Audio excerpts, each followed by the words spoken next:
Dice así la palabra del Señor, Hechos 18, del 12 al 17, dice, pero siendo Galión procónsul de Acaya, los judíos se levantaron de común acuerdo contra Pablo y le llevaron al tribunal, diciendo, este persuade a los hombres a honrar a Dios contra la ley.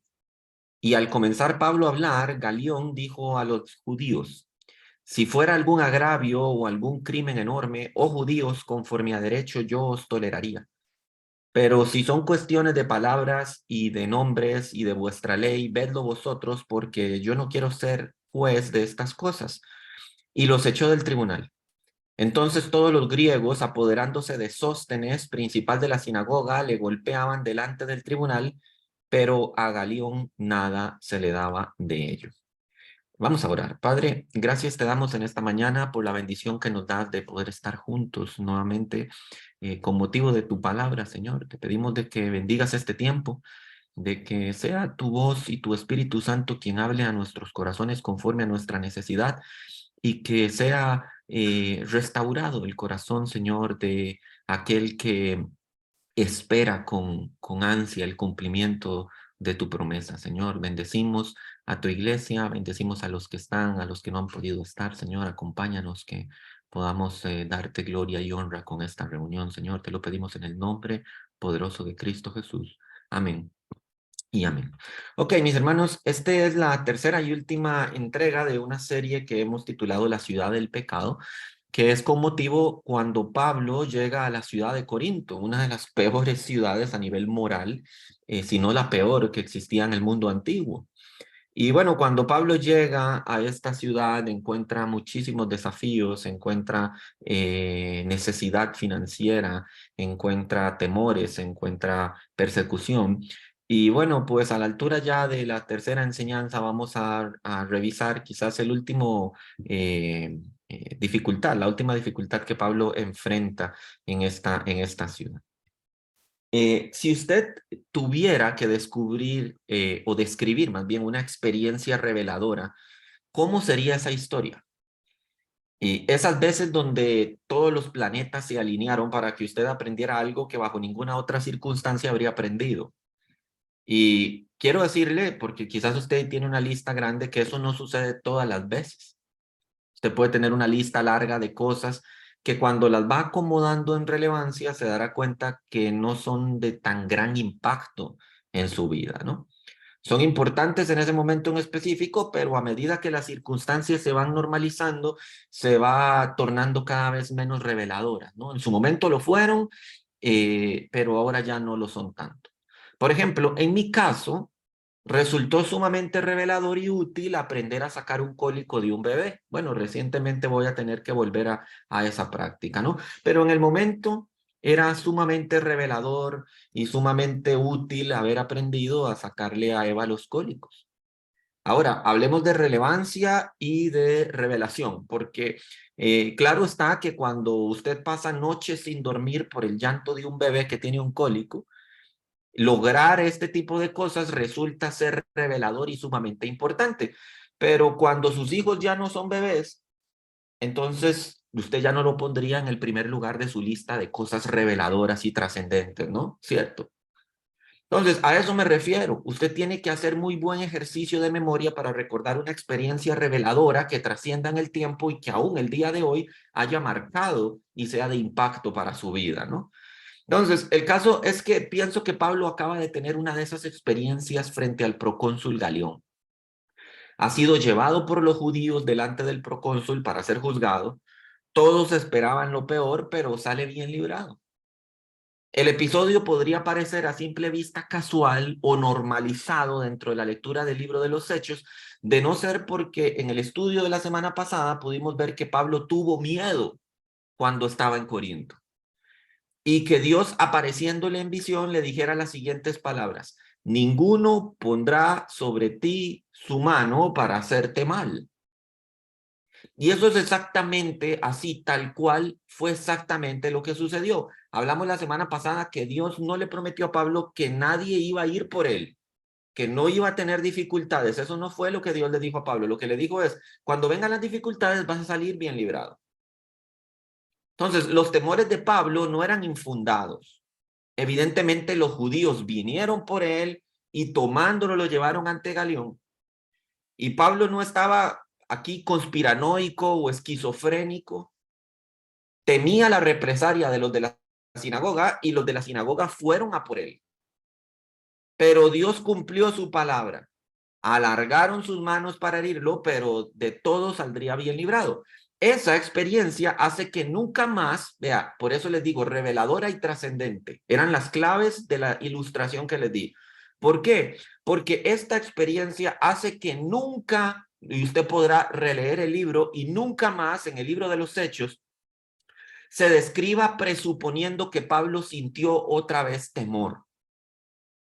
La experiencia fue reveladora, fue trascendente en el tiempo y deja una huella duradera. Por eso les decía que si usted hace el ejercicio de pensar cuáles de esas cosas han sucedido en su vida, quizás casi que solo pueda nombrar el día de su conversión a Cristo Jesús. Y fuera de ahí, todas las demás, usted va viendo cómo cuando hace una evaluación crítica se van desmoronando y se van cayendo. Rara vez usted va a encontrar una experiencia que sea reveladora, trascendente en el tiempo y que deje huella duradera, como le pasó a Pablo. Pablo dice, tengo un temor que los de la sinagoga vengan por mí, y vinieron, pero Dios le había dicho nadie te va a poner la mano encima. Y cuando está frente a Galión, él dice, Dios ha cumplido exactamente lo que me ha prometido. Eso cambia la perspectiva por completo y la narrativa del libro de los Hechos, al punto que nunca más se nos describe que Pablo tuviera miedo y que el Espíritu Santo o que el Señor tuviera que venir a reconfortarlo. Ahora, ya viendo esto, yo quiero el día de hoy abarcar 3 formas que tiene Dios para afirmar su palabra en nosotros, aun y cuando usted esté viviendo en la ciudad del pecado. Y la primera de ellas, para que tome nota, los temores son reales. Dice el versículo 12 y 13, pero siendo Galión procónsul de Acaya, los judíos se levantaron de común acuerdo contra Pablo y le llevaron al tribunal diciendo, este persuade a los hombres a honrar a Dios contra la ley. ¿Verdad? Qué interesante es lo que se nos está presentando aquí. ¿Por qué? Porque que los cristianos seamos llamados a confiar en Dios y no tener temor, no quiere decir que los temores no sean reales. Eso son 2 cosas completamente separadas. El caso no es ser a prueba de temores, sino el no permitir que gobiernen tu vida y tus decisiones. ¿Por qué? Porque se supone que un creyente confía que ya sea en bienestar o ya sea en desventura, a nosotros todas las cosas nos ayudan a bien. No es una cuestión de realidad, sino de confianza. Los temores y amenazas son reales, pero la confianza en Dios debe ser innegociable. Esa es quizás la premisa de del fundamento de esta sección. Como ya lo mencionamos anteriormente, en el versículo 9 de este mismo capítulo 18, si usted tiene ahí a mano la Biblia, podrá comprobarlo, es donde se nos dice o se nos muestra a un Pablo temeroso.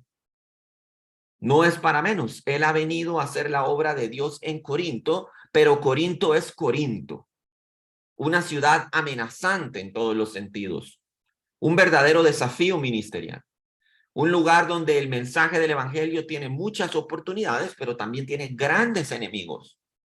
El entorno y el contexto social de esta ciudad atemoriza incluso al apóstol de los nervios de acero.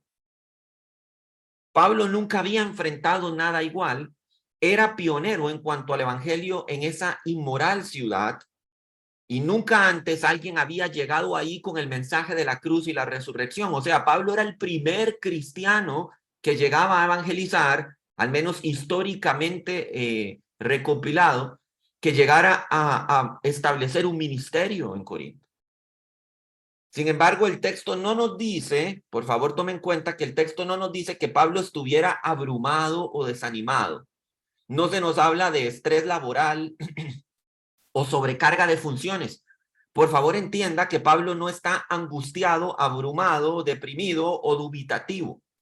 No, Pablo tiene miedo, así como se lee, porque el Espíritu Santo o el Señor viene a decirle, no temas. Y si es Dios mismo quien viene a decírselo, no es porque le dice, voy a decírselo por si acaso. Pablo tiene miedo. Lo dijimos la semana pasada. Podría ser miedo a su integridad física, No es de descartar la idea, casi en cualquier ciudad a la que Pablo ha llegado en Europa se ha llevado una paliza.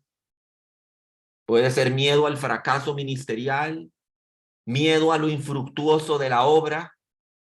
Incluso podrían ser todos esos miedos juntos. El caso es que hablamos de un miedo tal que Dios mismo debe darle visión y palabra de consuelo. No era un mal presentimiento, era algo real, algo que Dios debía arreglar con prontitud en el corazón de Pablo. Pero no solo el sentimiento era real, sino el fundamento de ese temor. Algunas veces, y a manera de testimonio, les cuento que algunas veces me sucede que me levanto con una sensación de temor o de angustia en las mañanas. Y esto no se trata, dices que el pastor es un mal cristiano. No, a veces sencillamente me levanto con una sensación como de temor, como de angustia en la mañana. Y yo tengo que decir que es un temor totalmente infundado. Sencillamente es como un mal presentimiento. Y en realidad, dicen los psicólogos, porque me he dedicado a estudiarlo, cuando uno se levanta así, dice, qué raro, me dormí leyendo la palabra y leyendo la Biblia y me levanté como asustado, ¿verdad? Entonces, dicen los psicólogos que es un efecto del estrés laboral, como una sensación de algo pendiente de resolver, como que usted terminó el día todavía en su mente pensando, dice, uy, me falta hacer esto, esto, esto y esto y esto. Entonces, parece ser que ese es una síntoma o un producto de ese estrés laboral o estrés de cualquier tipo. Al fin y al cabo, no existe una diferenciación de los tipos de estrés. El caso es que dicho presentimiento no tiene un fundamento real.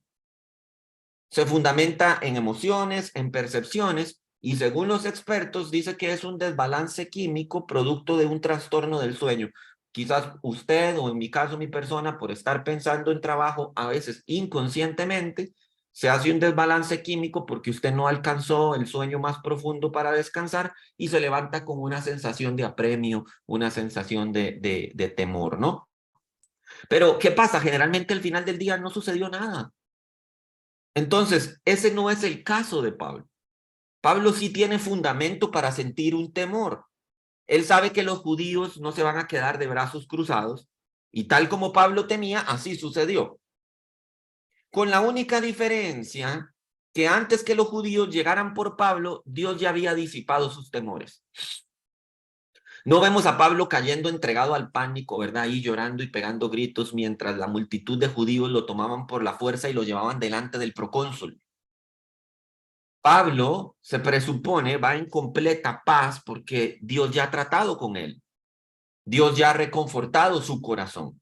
Sin embargo, reafirmamos el punto que el temor de Pablo era real y que sucede tal y como Pablo había adelantado. Y bueno, quisiera tomar la oportunidad para reforzar este concepto. Usted no es mal cristiano por sentir temor. Lo es si no da lugar al consuelo de Dios. Todos los días hay decenas, si no es que cientos de ocasiones donde usted podrá sentir temor. El caso es que el cristiano en todas ellas encuentra en Dios un refugio.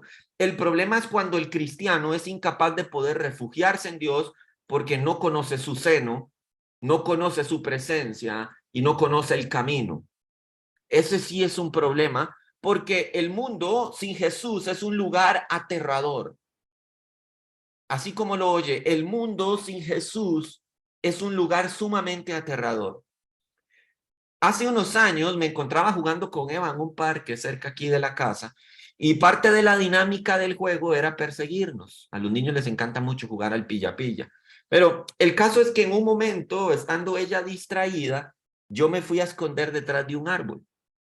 En todo momento yo la estaba vigilando y cuidando. Yo nunca la pierdo de vista. O sea, soy como un halcón, como Terminator. Nunca va a suceder que David no esté al pendiente de su hija. Pero en ese momento yo me escondo de su vista y la estoy viendo para ver sus reacciones. El único ahí situación es que ella no podía mirarme a mí. Entonces, cuando ella se percató que su papá no estaba y que no podía encontrarme, su carita cambió a una expresión de pánico. Y empezó a llorar desgarradoramente, ¿verdad? Entonces, suficiente fue para hacer que su papá saliera detrás del árbol y la consolara, besándola y abrazándola, ¿verdad?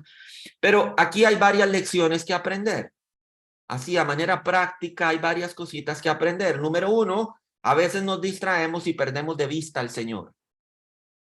Número dos, eso no quiere decir que el Señor le pierda de vista a usted.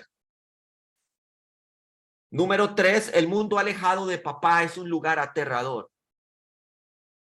Número cuatro, sumergidos en el temor de sentirnos solos. Y cuando usted empieza a sentir el ácido de esa soledad, Dios se conmueve de nuestra incapacidad y se revela a nosotros nuevamente. Aquí estoy, no pasa nada. Y el quinto punto, solo el abrazo del Padre puede traer consuelo al corazón atemorizado. Eso es exactamente lo que le pasa a Pablo. ¿El temor es real? Sí. ¿Su temor es infundado? No. ¿Los judíos vienen por él? ¿Tiene Pablo de qué temer? No. Dios le dice, quizás por el trabajo puedes estar distraído y también usted. Así que puede perder de vista quién es su Señor. Número dos, el hecho que usted pierda de vista a Dios no quiere decir que Dios le pierda de vista a usted. Número tres, cuando experimentas ese tipo de situaciones en la vida, te das cuenta que el mundo sin tu Señor es un lugar aterrador.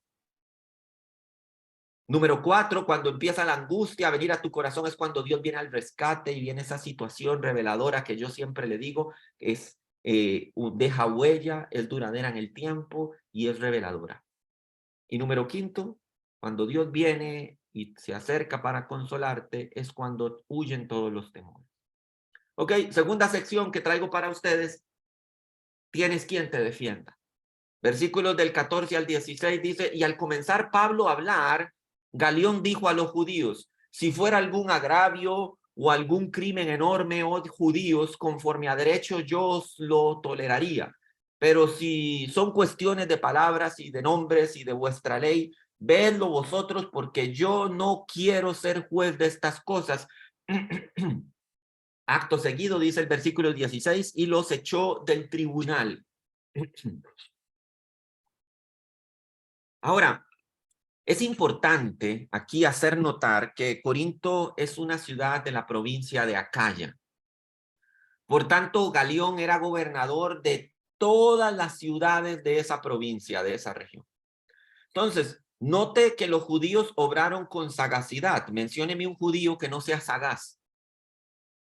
Porque considere esto, si estos judíos tuvieran éxito de acusar a Pablo y que Galión les hubiera dado la razón, habrían sentado un precedente para que el evangelio no solo fuera predicado en Corinto, sino que tuviera un impedimento para ser predicado en toda la región del Peloponeso. En otras palabras, el segundo temor de Pablo estaba sucediendo, que su ministerio se viera impedido por la obra del enemigo, que fuera infructuoso. Bueno, a esto Pablo iba en paz también porque ya había recibido palabra de consuelo. En Hechos 18, versículo 10, la parte B dice, yo tengo mucho pueblo en esta ciudad. Esté tranquilo. Yo tengo aquí todavía mucho que hacer. Tu ministerio no va a ser infructuoso. Ahora, es tan importante ver aquí que Pablo comienza a hablar. Dice el texto claramente en el versículo 14, dice, y al comenzar Pablo a hablar, Galión dijo a los judíos. Entonces, Pablo comenzó a hablar, pero Galión no lo dejó terminar. Pablo ni siquiera tuvo que defenderse. Antes de que Pablo pudiera defenderse, Galión lo hizo por él. Galión vio correctamente desde la perspectiva del derecho que el gobierno no tiene ningún papel en intentar decidir asuntos religiosos, pero el gobierno sí tiene un papel legítimo en asuntos si fuera algún agravio o algún crimen de gran magnitud. Entonces, Galión, digamos que hasta ese momento hizo las de un juez o hizo las de un jurista, correcto, y les digo, si esto, si esto fuera algún crimen enorme, dice, oh judíos, conforme a derecho, yo lo toleraría. O sea, él está aplicando la norma tal y como le corresponde, ¿verdad? Pero es interesante ver que aquí podemos ver cumplido lo que el Señor Jesús enseña a sus discípulos cuando en Marcos capítulo 13 versículo 11 dice, pero cuando os trajeren para entregaros, no os preocupéis por lo que habéis de decir, ni lo penséis, sino lo que os fuere dado en aquella hora, eso hablad, porque no sois vosotros los que habláis, sino el Espíritu Santo. Entonces Pablo empieza a experimentar de nuevo esas situaciones reveladoras, duraderas en el tiempo y que dejan huella. Empieza a experimentar ese tipo de situación y decir es, Dios me ha prometido que me iba a guardar, Dios ha prometido que mi ministerio no iba a ser infructuoso, y recuerdo bien que el Señor Jesucristo habló en su doctrina que no debíamos de preocuparnos de cuando nos llevaran ante los tribunales. Ahora, sin embargo, es importante resaltar aquí, por favor, para que a usted le quede claro, que Galión no es un seguidor del cristianismo y no es ni mucho menos una buena persona. En realidad, lo que él siente por todo este tema religioso es desidia. Desidia es pereza, hartazgo, cansancio, molestia por el tema religioso. Si bien su posición como representante de la ley es aplicar el orden jurídico, lo que hace es juzgar el asunto con la fiel aplicación de la norma. Los asuntos religiosos del pueblo no debían ser tratados como temas oficiales de la jurisdicción del imperio. A eso se limita Galión. Así que no piense que Galión interrumpe el discurso de Pablo como un acto de justicia reivindicativa. No, no, no, no, Pablo, para ahí, yo te voy a defender. Eso no es lo que hace Galión, ¿verdad? O porque estuviera ansioso por defender él mismo a Pablo. Nada de eso. Galión interrumpe a Pablo porque de verdad no está interesado en nada de lo que Pablo tenga que decir.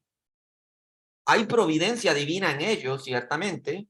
A lo que me refiero es que Dios está gobernando las circunstancias para que se den a favor de Pablo, pero eso no cambia el hecho de la actitud de Galión hacia el evangelio o hacia cualquier aspecto religioso. Vea, muchas veces Dios utiliza la incredulidad y la apatía de la gente para llevar a cabo su obra. Que haya multitudes creyendo o no haya nadie creyendo, eso para Dios es irrelevante. Entonces, Dios muchas veces utiliza la incredulidad y la apatía para llevar a cabo sus propósitos. Y no es que en un sentido que esas características de incredulidad y apatía sean aspectos resaltables, pero sí que los mismos sirvan a un propósito. Por ejemplo, ¿sabía usted que lo que lleva a Billy Graham al cristianismo fue que un predicador llamado Mordecai Ham organizó una serie de encuentros juveniles por el avivamiento en la ciudad de Charlotte, en Carolina del Norte? Y vea, esto son las cosas que Dios hace. El día específico, en un verano de 1934, el día específico de la conversión de Billy Graham, aunque era verano, cayó, vea, un torrencial aguacero que hizo que nadie, absolutamente nadie, asistiera al evento organizado por Mordecai Ham. Entonces Mordecai iba a cancelar el evento, iba a cerrar, ¿verdad?, la tarima, y Dios le dijo que debía predicar y que muchas personas vendrían a Cristo a través de su predicación. Imagínese usted, si usted fuera Mordecai diciendo, pero ¿predicarle a quién? Si aquí en esta planicie no hay nadie. Y Dios le dice, predica porque muchas personas vendrán a Cristo. Era un aguacero torrencial, el lugar que estaba dispuesto era un barrial, la tarima estaba mojada, el púlpito estaba mojado, no podía ni sacar su Biblia, era un caos. Y Dios le dice, van a venir muchas personas a Cristo a través de tu predicación. Y Mordecai decía, pero ¿qué hago? Así que decidió hacer caso, a pesar de que parecía absurdo hacerlo, dado que de verdad nadie había llegado ese día al evento. Y dice la historia que se paró en el púlpito completamente mojado por la lluvia y comenzó a predicar sin que hubiera nadie en la audiencia. No había nadie, era un charco, un barrial. Y Billy Graham estaba escuchando desde largo a la distancia y se acercó curioso de ver a un loco predicándole a la nada. Y ese día se convierte el más grande evangelista del siglo pasado, porque a sus 16 años entregó su vida a Jesús. Así que a pesar de la apatía, nadie fue, el torrencial aguacero, a pesar de las dudas que podía tener Mordecai, Dios le dice mucha gente vendrá a Cristo a través de tu predicación. No le dijo que ese día, pero ese día se convierte a Cristo el más grande evangelista de la historia. Billy Graham cuenta esta historia. Así que Dios siempre tiene un propósito detrás de las cosas. Ahora, considere esto. Y para cerrar en esta sección, Galión está ahí. Está a unos cuantos pasos de distancia de Pablo. El apóstol comienza a hablar su mensaje que va a explicar el evangelio como es la costumbre del apóstol Pablo, y Galión está a unos cuantos pasos de la salvación. Pero su desinterés por el tema es tal que interrumpe a Pablo. Casi puedo imaginar a Galión decir, ay, sí, paren ya con ese tema. No estoy interesado, hasta luego, chao. Ese día, Pablo, por la misericordia de Dios, salva su vida y Galión la pierde. Cuenta la historia que poco tiempo después Galión tiene que dejar su cargo de procónsul de Acaya a causa de repentinas fiebres que le están sucediendo. Entonces deja la provincia de Acaya y al llegar a Roma se da cuenta que su protector político, el emperador Claudio, muere y su sucesor es un tal Nerón que no le favorece políticamente. Ahora, Nerón no era muy dado a mantener con vida a aquellos que no los considerara de utilidad. Entonces cuenta la historia que obligó a Galión a beber veneno para suicidarse y no le permitió tener un juicio para defenderse. Galión, quien no permitió que Pablo pudiera abrir su boca para defenderse, tampoco le fue permitido abrir su boca para defenderse a él mismo. Solo que Pablo fue impedido de hablar para vida, mientras Galión para muerte. Es irónica la manera en que Dios trata las cosas. Galión tuvo una oportunidad, una única oportunidad de escuchar el mensaje de salvación y lo mandó a callar. No estoy interesado. Hasta luego. Ese día que resultó en victoria para Pablo, ese mismo día Galión perdió su vida, solo que no se percató. ¿Cuántas personas cada domingo en las iglesias alrededor del mundo son como Galión? Están allí sentadas en una banca, escuchando el mensaje y en sus corazones hay desidia. ¡Qué pereza! Me abruma, me harta este mensaje, dicen en sus corazones.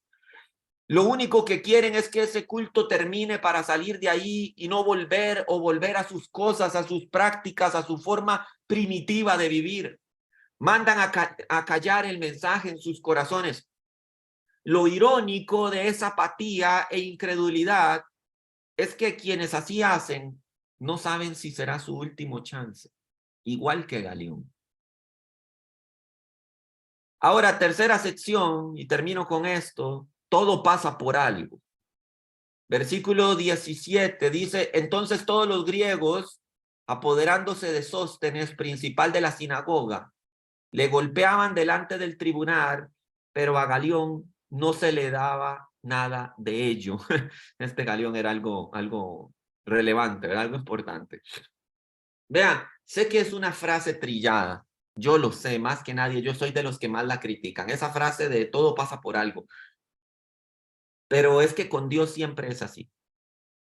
Quizás el uso y el abuso de la frase hace que el entorno popular haya perdido parte de su efecto, pero de verdad, con Dios todo pasa por algo. Note lo que el Evangelio en Corinto ha hecho. Vea, hagamos un recuento de lo que ha sucedido en Corinto una vez que a través de la predicación del apóstol Pablo, el Evangelio ha llegado a esa ciudad. La luz ha penetrado en la ciudad del pecado. Gentiles y judíos han creído. El principal de la sinagoga, llamado Crispo, también ha creído. Hasta ese momento los judíos han perdido a su líder y Acaya está por perder a su gobernador. O sea, Dios está trastornando Corinto de verdad. Y Pablo tiene dudas de su evangelio o que el evangelio va a generar impacto en esa ciudad Y lo que no está viendo es el plan de Dios de cómo Corinto está empezando a ser trastornada. El líder de la sinagoga llamado Crispo cree en el evangelio, según ya leímos la semana anterior. Y bueno, como lo vimos en la historia, Galión no estuvo ni 2 años en el puesto en Acaya, pierde la provincia a todo su gobernador, a todas las provincias del Peloponeso pierden al gobernador. Vea todo lo que está sucediendo, digamos, detrás de escenario, que Pablo no se da cuenta cómo el poder del Espíritu Santo está obrando. Vaya impacto que ha tenido el evangelio en esa ciudad en donde Pablo sintió miedo, a la ciudad que todos quieren evitar, a la que nadie quiere ir. El caso es que cuando Crispo que creyó en el evangelio, tal como lo menciona el versículo 8 de este capítulo que estamos leyendo, usted lo puede revisar, Crispo, el líder de la sinagoga, cree en el evangelio. Entonces, eso parece ser que fue reemplazado por Sóstenes, este que estamos leyendo en el capítulo 17, como principal de la sinagoga. Seguro los judíos dijeron, bueno, Crispo se nos pasó de acera, se nos pasó de bando, venga Sóstenes, ahora usted es el nuevo líder de la sinagoga. Y bueno, vea, una de las primeras tareas que Sóstenes como nuevo líder recibió probablemente era deshacerse de Pablo. Con toda seguridad, fue Sóstenes quien lideraba la turba iracunda de judíos que tomaron a Pablo y se lo llevaron ante Galión. Y veas, yo puedo imaginar a Sóstenes en primera fila poniendo atención al veredicto y seguramente fue el primero en protestar el hecho que Galión desestimara todo y los despachara con total desinterés de su causa. O sea, Sóstenes estaba ahí. Lo interesante es que probablemente por protestón, porque seguramente se quedó un poco más protestando la resolución del tribunal, dice el texto que los griegos lo tomaron y lo golpeaban delante del tribunal. Ahora bien, quiero que usted entienda que esto era ilegal. Sobre Sóstenes se está haciendo un abuso que se supone las leyes romanas prohibían y está sucediendo delante del tribunal y enfrente del mismísimo Galión.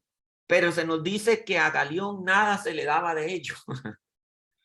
En otras palabras, Galión volteó la mirada ante la injusticia. Por favor, tome nota que esto prueba el hecho que Galión no estaba interesado en la justicia. El de la golpiza bien pudo ser Pablo y Galión también habría volteado la mirada. Pablo, el evangelio, Sóstenes y los judíos para Galión no valían nada. El hecho que Pablo fuera preservado demuestra que fue Dios quien lo libró y no la justicia de Galión. Porque vea, acto seguido, Galión está viendo un acto ilegal, como le están dando una paliza a Sóstenes y a Galión eso le vale. Así que por favor, si usted todavía consideraba y decía, ay, qué bueno Galión, cómo ayudó a Pablo, Galión no ayudó a Pablo, Galión no le interesaba nada, bien pudieron darle una paliza a Pablo, a Sóstenes o a quien él fuera, mientras fuera un tema que a él no le interesaba, él no iba a hacer valer justicia. Fue Dios quien libra a Pablo. Ahora, el caso es que volviendo al pobre de Sóstenes, su primera asignación, parece como líder de la sinagoga, fue llevarse una paliza. Y finalizo con esto. Parece ser que todo pasa por algo. Porque esta ha de haber sido la última paliza que Sóstenes se llevó por incrédulo. Por favor, tome nota de los eventos cronológicos que pasaron en Corinto. Crispo, quien fuera el antiguo líder de la sinagoga, cree en el evangelio. Acto primero. Acto seguido se nombra a Sóstenes como su sucesor. Luego la Biblia nos menciona en el versículo 11 que Pablo estuvo en Corinto 1 año y 6 meses. En el transcurso de ese tiempo es que sucede lo que ya narramos con Galión. Pero vea lo que dice Primera de Corintios capítulo 1 versículo 1. Vuelvo y si quiere búsquelo en su Biblia. Lo primero que sucede aquí es Crispo, líder de la sinagoga, cree en el evangelio. Entonces los judíos nombran a Sóstenes como sucesor. Pablo se queda 1 año y 6 meses en Corinto Y en el transcurso de ese tiempo, Sóstenes y una turba de judíos fanáticos llevan a Pablo ante Galión, pero es Sóstenes quien se lleva la paliza. Ahora vea lo que dice Primera de Corintios capítulo 1 versículo 1. Pablo escribe diciendo así: Pablo, llamado a ser apóstol de Jesucristo por voluntad de Dios, y el hermano Sóstenes a la iglesia de Dios que está en Corinto. Pablo, ¿junto con quién? Así es. Pablo está junto a Sóstenes cuando escribe esta carta. Solo un poco de contexto aquí. En el final de Hechos 18, en el versículo 21, se nos dice que Pablo salió de Corinto para irse a Éfeso. Y es en Éfeso que Pablo escribe su carta a los Corintios por ahí del año 55 después de Cristo. Lo que significa, por favor tome nota, esto es increíble. Esto significa que Sóstenes creyó en el evangelio durante ese año y medio que Pablo estuvo en Corinto y probablemente, o con toda seguridad, posterior a la paliza que recibió de los griegos. Todo apunta a dos cosas. O Pablo se fue a Éfeso con Sóstenes ya convertido al evangelio, o Sóstenes se convierte al cristianismo y luego se fue a perseguir a Pablo hasta Corinto para encontrarse con él. En todo caso, en año y medio los judíos han perdido 2 veces al líder de su sinagoga, primero a Crispo y luego a Sóstenes. Así que la paliza que recibió Sóstenes no fue en vano. Todo pasa por algo. Ayer comentándole esta prédica a Rebe me decía yo puedo imaginar a Sóstenes llegando después de la paliza y diciendo, ¿qué pasó aquí? Llevamos a Pablo para que fuera Pablo quien se llevara la paliza y quien se llevó la paliza soy yo. ¿Cuál es ese poder que está detrás de este hombre que no podemos tocarlo? Y cómo el Espíritu Santo empieza a trabajar en Sóstenes, probablemente a través de la misericordia también de Pablo y de los hermanos en Corinto, haciéndole entender las verdades del Evangelio. Y Sóstenes convierte su vida al Señor. Y vemos que seguidamente Pablo está escribiendo una carta a la iglesia en Corinto y Sóstenes está a su lado y lo llama hermano. Es increíble los eventos, cómo Dios ha trastornado la ciudad del pecado, cómo Dios está cumpliendo lo que le prometió. Yo tengo mucho pueblo aquí y mucho más aún. ¿Cómo podemos cerrar con la convicción de que de verdad todo pasa por algo? Permítame orar. Padre, gracias te damos en esta mañana por el mensaje de tu palabra. Gracias te damos por esta serie de enseñanzas de la ciudad del pecado, donde nos has enseñado que no se trata del entorno que nos rodea, sino del testimonio que nosotros llevemos a ese lugar. Pablo, el gran evangelista, el gran apóstol de la antigüedad, sintió miedo ante el desafío de lo que representaba Corinto. Pero tú como un padre que estás viendo detrás del árbol, dices, el miedo es infundado, yo estoy aquí. Voy a ir a reconfortar y afirmar su corazón en la palabra y en la promesa, y sus ojos verán el cumplimiento de ello.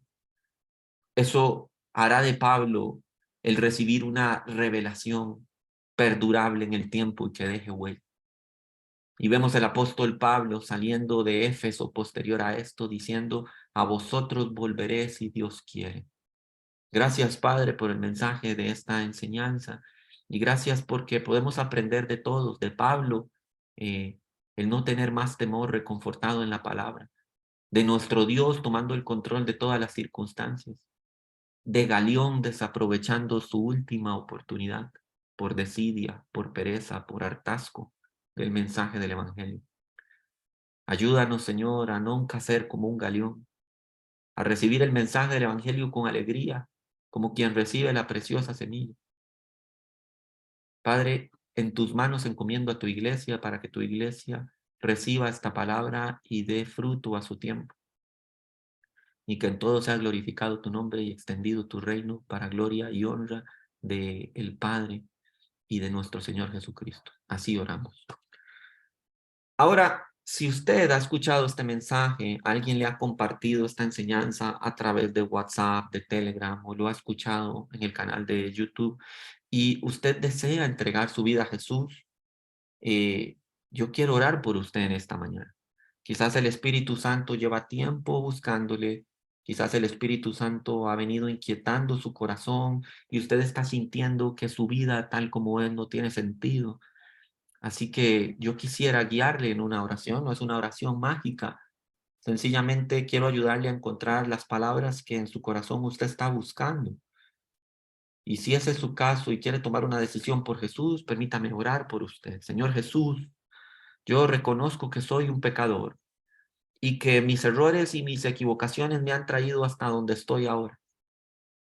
Yo necesito de perdón. Sé y reconozco que he fallado, pero quiero implorar por tu perdón, no porque crea merecerlo, sino porque sé que lo necesito.